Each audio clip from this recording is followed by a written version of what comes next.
ಇನ್ನು ರಾಜಧಾನಿ ಬೆಂಗಳೂರಿನಲ್ಲೂ ಕೂಡ ಎಂಇಎಸ್ ಪುಂಡಾಟ ಖಂಡಿಸಿ ಕನ್ನಡಿಗರ ಕಿಚ್ಚು ಹೆಚ್ಚಾಗಿದೆ. ಇನ್ನೇನು ಕೆಲವೇ ಕ್ಷಣಗಳಲ್ಲಿ ಕನ್ನಡ ಪರ ಹೋರಾಟಗಾರರಿಂದ ಪ್ರತಿಭಟನೆ ನಡೆಯುತ್ತೆ. ಬೆಳಗಾವಿ ಕಂಡಕ್ಟರ್ ಮೇಲಿನ ಹಲ್ಲೆಯನ್ನ ಖಂಡಿಸಿ ಪ್ರೊಟೆಸ್ಟ್ ಮಾಡ್ತಾರೆ. ವಾಟಾಳ್ ನಾಗರಾಜ್ ಅವರ ನೇತೃತ್ವದಲ್ಲಿ ನಡೆಯುವಂತಹ ಪ್ರತಿಭಟನೆ.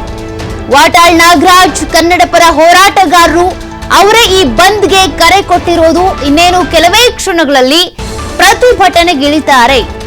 ಬೆಳಗ್ಗೆಯಿಂದ ಕೂಡ ಈಗಾಗಲೇ ಅನೇಕ ಜಿಲ್ಲೆಗಳಲ್ಲಿ ಯಾವ ರೀತಿ ಪ್ರತಿಭಟನೆ ಹೋರಾಟಗಳು ಮತ್ತೆ ಮೆರವಣಿಗೆ ಇದೆಲ್ಲವನ್ನು ಗಮನಿಸ್ತಾ ಇದ್ದೀರಾ. ಬೆಂಗಳೂರಿನಲ್ಲಿ ಹಾಗಾದ್ರೆ ಯಾವ ಸ್ಥಿತಿ ಇದೆ, ಪರಿಸ್ಥಿತಿ ಹೇಗಿದೆ, ಬಸ್ಗಳು ಓಡಾಡ್ತಿದಾವ ಇಲ್ವಾ, ಓಡಾಡಿದ್ರು ಮುಂದೆ ಏನಾಗುತ್ತೆ, ಅದೆಲ್ಲದಕ್ಕೂ ಸಂಬಂಧಪಟ್ಟಂತೆ ಇನ್ನೇನು ಕೆಲವೇ ಕ್ಷಣಗಳಲ್ಲಿ ಕನ್ನಡ ಪರ ಹೋರಾಟಗಾರ ಆಗಿರುವಂತಹ ವಾಟಾಳ್ ನಾಗರಾಜ್ ಅವರು ಪ್ರತಿಭಟನೆಗಿಳಿತಾರೆ. ಪ್ರತಿ ಸಂದರ್ಭದಲ್ಲೂ ಕೂಡ ಪ್ರತಿಭಟನೆ ಬಂದ್ ಅಂತ ಬಂದಾಗ ವಿಭಿನ್ನವಾಗಿ ಪ್ರತಿಭಟನೆ ಮಾಡೋದ್ರ ಮೂಲಕ ಜನರ ಗಮನ ಸೆಳೆಯೋದು, ಸರ್ಕಾರದ ಗಮನ ಸೆಳೆಯುವಂತಹ ಪ್ರಯತ್ನವನ್ನ ವಾಟಾಳ್ ನಾಗರಾಜ್ ಅವರು ಮಾಡ್ತಾ ಇದ್ರು. ಹಾಗಾದ್ರೆ ಈ ಬಾರಿ ಯಾವ ರೀತಿಯಾಗಿ ಪ್ರತಿಭಟಿಸ್ತಾರೆ, ಯಾವ ರೀತಿ ಸರ್ಕಾರವನ್ನ ಎಚ್ಚರಿಸ್ತಾರೆ? ಮಹಾರಾಷ್ಟ್ರದವರೆಗೂ ಕೂಡ ಕನ್ನಡಿಗರ ಕೂಗು ಹೋಗಿ ಮುಟ್ಟಬೇಕಿದೆ. ಯಾಕೆಂದ್ರೆ ಅಲ್ಲಿನ ಎಂಇಎಸ್ ಹಾಗೂ ಈ ಶಿವಸೇನೆ ಕಾರ್ಯಕರ್ತರನ್ನೇ ಪುಂಡಾಟಿಕೆಯನ್ನ ಮೆರೆದಿತ್ತು. ಅವರಿಗೆ ಒಂದು ಮೆಸೇಜ್ ರವಾನೆ ಆಗ್ಬೇಕಲ್ಲ. ನೀವು ಕನ್ನಡಿಗರನ್ನ ಮುಟ್ಟಿದ್ರೆ, ಕನ್ನಡಿಗರ ತಂಟೆಗೆ ಬಂದ್ರೆ, ಗಡಿ ವಿವಾದಕ್ಕೆ ಪದೇ ಪದೇ ಖ್ಯಾತೆ ತೆಗೆದ್ರೆ ಅದ್ಯಾವುದಕ್ಕೂ ಕೂಡ ನಾವು ಸುಮ್ಮನಿರಲ್ಲ ಅನ್ನುವಂತ ಒಂದು ಸಂದೇಶವನ್ನ ರವಾನೆ ಮಾಡ್ಬೇಕಲ್ಲ. ಅದಕ್ಕಾಗಿ ಇವತ್ತು ನಡೀತಾ ಇರುವಂತ ಕರ್ನಾಟಕ ಬಂದ್ ಇದು. ಇನ್ನೇನು ಕೆಲವೇ ಕ್ಷಣಗಳಲ್ಲಿ ವಾಟಾಳ್ ನಾಗರಾಜ್ ಅವರ ನೇತೃತ್ವದಲ್ಲಿ ಪ್ರತಿಭಟನೆ ಹೋರಾಟಗಳು ನಡೀತಾ ಹೋಗುತ್ತೆ.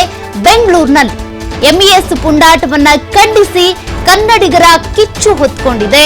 ಸದ್ಯಕ್ಕೆ ಕನ್ನಡಿಗ ನಿರ್ವಾಹಕ ಏನಿದ್ದಾರೆ, ಕಂಡಕ್ಟರ್ ಏನಿದ್ದಾರೆ ಮಹದೇವಪ್ಪ, ಆತನ ಮೇಲೆ ಆದಂತ ಹಲ್ಲೆಯನ್ನ ಖಂಡಿಸಿ ಪ್ರತಿಭಟನೆ ನಡೀತಾ ಇರೋದು. ನೋಡಿ, ವಾಟಾಳ್ ನಾಗರಾಜ್ ಅವರು ಪ್ರತಿಭಟನೆಗೆ ಬಂದಿದ್ದಾರೆ, ಜಾಯಿನ್ ಆಗಿ ಈಗ ಪ್ರತಿಭಟನೆಗೆ, ಅದರಲ್ಲೂ ಕೂಡ ಕರ್ನಾಟಕ ಬಂದ್ಗೆ ಅವರು ಸಂಪೂರ್ಣವಾಗಿ ಬೆಂಬಲವನ್ನ ಕೊಡ್ತಾ ಇರುವಂತ ದೃಶ್ಯಗಳನ್ನ ಗಮನಿಸ್ತಾ ಇದ್ದೀರಾ.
ನಮ್ಮ ಕರ್ನಾಟಕ ಸರ್ಕಾರ ಇದಕ್ಕೆ ಕೆಲಸ ಕೊಡ್ತಾ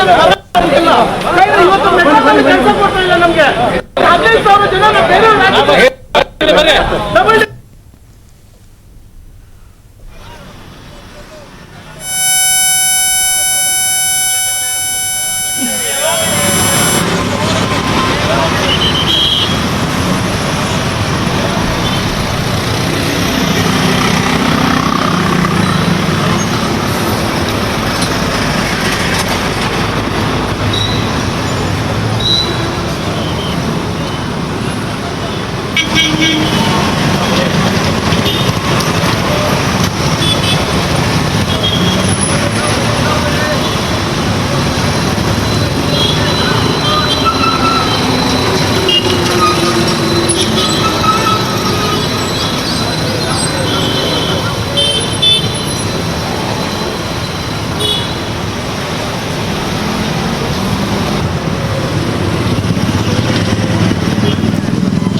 ಎಸ್, ಬೆಂಗಳೂರು ಅಂತ ಬಂದಾಗ ಟೌನ್ ಹಾಲ್ ಇರ್ಬೋದು, KR ಮಾರುಕಟ್ಟೆ ಇರ್ಬೋದು, ಅದೇ ರೀತಿಯಾಗಿ ಒಂದಷ್ಟು ವಿಕ್ಟೋರಿಯಾ ಹಾಸ್ಪಿಟಲ್ ಮುಂಭಾಗ ಅಂದ್ರೆ ಒಂದಷ್ಟು ಮುಖ್ಯ ರಸ್ತೆಗಳಲ್ಲಿ ಯಾವ ರೀತಿಯಾಗಿ ಪರಿಸ್ಥಿತಿ ಇರುತ್ತೆ ಅನ್ನುವಂಥ ಪ್ರಶ್ನೆ ಇರುತ್ತೆ. ಬಟ್ ಇವತ್ತಿನ ಬಂದ್ಗೆ ಮಿಶ್ರ ಪ್ರತಿಕ್ರಿಯೆ ವ್ಯಕ್ತ ಆಗ್ತಾ ಇರೋದು. BMTC, KSRTC ಬಸ್ಗಳು ಓಡಾಡ್ತಾ ಇವೆ, ಖಾಸಗಿ ವೆಹಿಕಲ್ ಓಡಾಡ್ತಾ ಇವೆ. ಅಂದ್ರೆ ಒಂದ್ ರೀತಿ ಯಥಾಸ್ಥಿತಿ ಇದೆ ಅಂದ್ರೆ ತಪ್ಪಾಗ್ಲಾರ್ದು. ಅಂದ್ರೆ ಯಾವ್ಯಾವ ಏರಿಯಾಗಳಲ್ಲಿ ಹೇಗೆ ಪ್ರತಿಭಟನೆ ನಡೀತಾ ಇದೆ ಅನ್ನೋದನ್ನ ಗಮನಿಸ್ತಾ ಇದ್ದೀರಾ. ಈಗಾಗಲೇ ಟೌನ್ ಹಾಲ್ ಮುಂಭಾಗದ ದೃಶ್ಯಗಳಿರ್ಬೋದು, ಅದೇ ರೀತಿಯಾಗಿ ಮೆಜೆಸ್ಟಿಕ್ನಲ್ಲೂ ಕೂಡ ಬಸ್ಗಳ ಓಡಾಟ ಹಾಗೆ ಇದೆ, ಜನದಟ್ಟಣೆ ಕೂಡ ಹಾಗೆ ಇದೆ. ಶಿವಾಜಿನಗರ ಇರ್ಬೋದು, ವಿಧಾನಸೌಧ, ಕಂಟೋನ್ಮೆಂಟ್, ಇಲ್ಲೆಲ್ಲ ಕೂಡ ಅಂದರೆ ಒಂದಷ್ಟು ಮುಖ್ಯ ವಿಭಾಗಗಳಲ್ಲಿ, ಮುಖ್ಯ ರಸ್ತೆಗಳಲ್ಲಿ ನೋಡ್ತಾ ಹೋಗೋದಾದ್ರೆ ಅದೇ ರೀತಿಯ ಯಥಾಸ್ಥಿತಿ ಇದೆ. ಒಂದು ರೀತಿ ಮಿಶ್ರ ಪ್ರತಿಕ್ರಿಯೆ ವ್ಯಕ್ತ ಆಗ್ತಾ ಇರೋದನ್ನ ನೀವು ಗಮನಿಸ್ತಾ ಇದ್ದೀರಾ. ಕೆಲವು ಕಡೆ ಸಂಚಾರ ಸ್ಥಗಿತಗೊಳಿಸ್ತಾ ಇದ್ದಾರೆ ಪ್ರತಿಭಟನೆ ಮಾಡ್ತಾ ಇರುವಂತ ಹೋರಾಟಗಾರರು. ಇನ್ನು ಕೆಲವು ಕಡೆ ತಮ್ಮ ಪಾಡಿಗೆ ತಾವು ಬಸ್ಗಳ ಓಡಾಟ ನಡೀತಾ ಇದೆ. ಇದರಲ್ಲಿ ಯಾವ ರೀತಿಯಾಗಿ ನೀವು ಮಿಶ್ರ ಪ್ರತಿಕ್ರಿಯೆ ಅನ್ನೋದನ್ನ ಗಮನಿಸ್ತಾ ಇದ್ದೀರಾ. ಇನ್ನು ಹೆಚ್ಚಾಗಿ ಏನಾದರೂ ಪ್ರತಿಭಟನೆ ಮಾಡುವಂತ ಸಂದರ್ಭಗಳಲ್ಲಿ ಗಲಾಟೆ ಮಾಡಿದ್ರು, ರಸ್ತೆಯಲ್ಲಿ ಅಡ್ಡಡ್ಡ ಮಲಗಿದ್ರು ಅಂತಂದ್ರೆ ಅವ್ರನ್ನ ವಶಕ್ಕೆ ಪಡ್ಕೊಳ್ಳೋದಕ್ಕೆ ಅಂತ ಪೊಲೀಸರು ಕೂಡ ಅಲ್ಲಲ್ಲಿ ನಿಯೋಜನೆಗೊಂಡಿರೋದು. ಅಂಥವ್ರನ್ನ ವಶಕ್ಕೆ ಪಡ್ಕೊಳ್ತಾರೆ, ಕೆಲ ಕಾಲ ಅದಾದ ನಂತರ ಬಿಟ್ಟು ಕಳಿಸ್ತಾರೆ. ಆ ಎಲ್ಲ ದೃಶ್ಯಗಳನ್ನು ಕೂಡ ನೀವು ಅಲ್ಲಲ್ಲಿ ಗಮನಿಸಬಹುದು.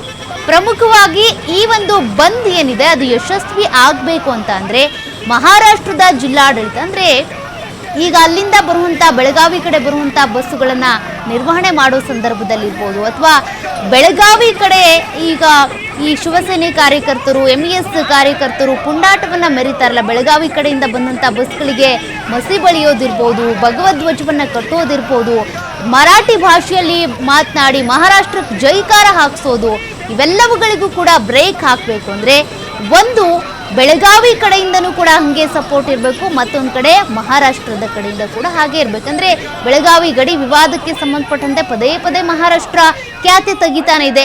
ನಾವು ಎಷ್ಟೇ ಬಾರಿ ಈ ರೀತಿ ಬಂದ್ ಮಾಡಿದ್ರು, ಕರೆ ಕೊಟ್ಟರು ಕೂಡ ಮಹಾರಾಷ್ಟ್ರದವ್ರು ಮಾತ್ರ ಬುದ್ಧಿ ಕಲಿಯುವಂತ ಕಾಣಿಸ್ತಾ ಇಲ್ಲ. ಇನ್ನು ರಾಜ್ಯದೊಳಗೆ ಇರುವಂತ ಕೆಲವರು ಈಗಾಗಲೇ ಹೇಳ್ತಾ ಇದ್ರು ಪ್ರತಿಭಟನಾಕಾರರು, ಯಾವ ರೀತಿಯಾಗಿ MP MLAಗಳೆಲ್ಲರೂ ಕೂಡ ವೋಟ್ ಬ್ಯಾಂಕ್ ರಾಜಕಾರಣ ಮಾಡ್ತಿದ್ದಾರೆ ಅಂತ. ನಮ್ಮಲ್ಲೇ ಇದ್ಕೊಂಡಿದ್ರು ಕೂಡ ಮರಾಠಿಗರ ಮತಗಳನ್ನ ಸೆಳಿಬೇಕು ಅನ್ನುವಂಥ ನಿಟ್ಟಿನಲ್ಲಿ, ಅವರು ವೋಟ್ ಬ್ಯಾಂಕ್ ಅನ್ನ ತಮ್ಮ ಹೋಲ್ಡಲ್ಲೇ ಇಟ್ಕೊಳ್ಬೇಕು ಅನ್ನುವಂಥ ನಿಟ್ಟಿನಲ್ಲಿ ಕನ್ನಡಿಗರಿಗೆ ಸಪೋರ್ಟಿವ್ ಆಗಿ ನಿಲ್ಲೋದ್ರ ಬದಲು ಮರಾಠಿಗರಿಗೆ ಮಹಾರಾಷ್ಟ್ರದವರ ಓಲೈಕೆ ಮಾಡುವಂತ ಒಂದಷ್ಟು ರಾಜಕಾರಣ ಕೂಡ ನಡೀತಾ ಇದೆ. ಅದೆಲ್ಲದಕ್ಕೂ ಕೂಡ ಬ್ರೇಕ್ ಹಾಕುವಂತ ನಿಟ್ಟಿನಲ್ಲಿ ಈ ಒಂದು ಬಂದ್ ಯಶಸ್ವಿ ಆಗಬೇಕಾಗುತ್ತೆ.